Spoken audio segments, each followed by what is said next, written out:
Hello aliens and humans alike. I know this usually isn't my usual content, but I'd figured I'd wanted to show you because this is going to be an upcoming game. So this is a very simple game.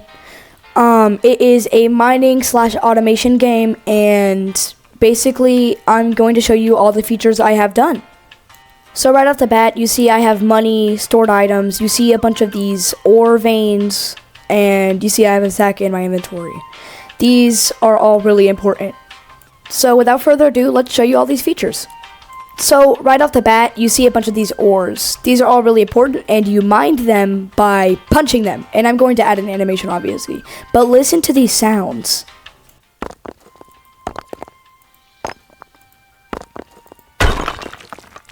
So obviously you just click it, there's no animation, but there will be, and I'm working on that right now.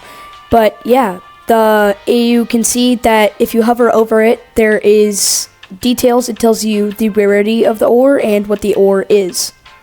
I also added customizable collision sounds, so take a listen. Oops. Obviously the sounds are much more frequent. I don't know what is happening, but you can press F to store your items and press G to drop your items. And what you're supposed to do is take your limited items and drop them at this conveyor belt, where it will then go into what will be a furnace. Right now it's just a part. Smelt and give you money. Different ores take longer to mine, so depending on the rarity, it will be a little bit more hits to take to break it. Now, everything in your factory is super expensive, and it's going to take you a little minute. So the first affordable thing is another section to your cave. Now, each cave, there's going to be multiple, yes. You have to buy a section, and in that section are unique variants, which have different properties like damage, sound, visual effects, and price. Like this shattered copper variant. Here's what it does.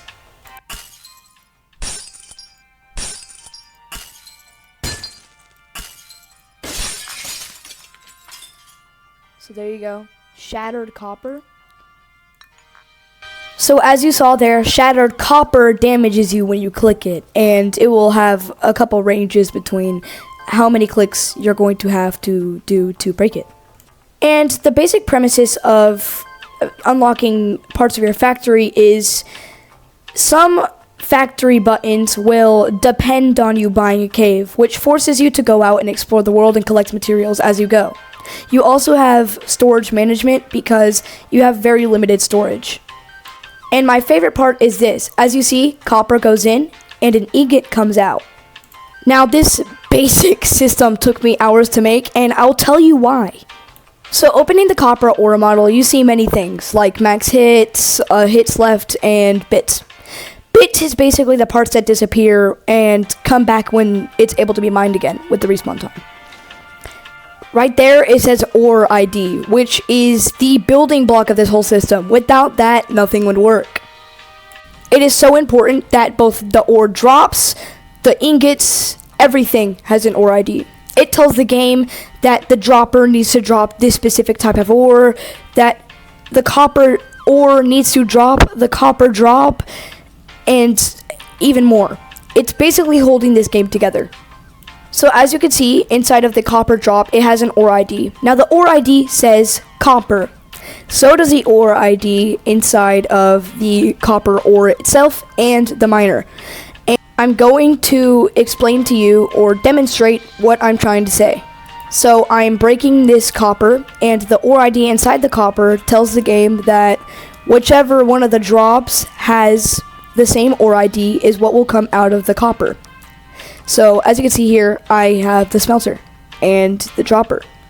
I'm going to pick up this raw copper, and as you see here, the smelter deletes the copper and out comes an ingot, as you saw there.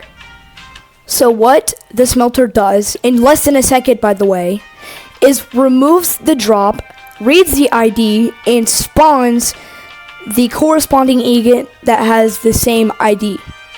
This relatively basic system was really hard for me to recreate, and which is why it took me 2 days, and this is all I have done. But again, it's very basic, and well, I like it. And with that, that is the end of my alien devlog. I really hope you enjoyed it, and I am taking feedback. So if you have any ideas for features in the future, or a name idea, because this project does not have a name yet, I'm open to suggestions. So feel free to leave one in the comments. And yeah, maybe I'll make a Discord server eventually for suggestions specifically. But without further ado, I'm going to end the video here. Stay safe, and bye-bye!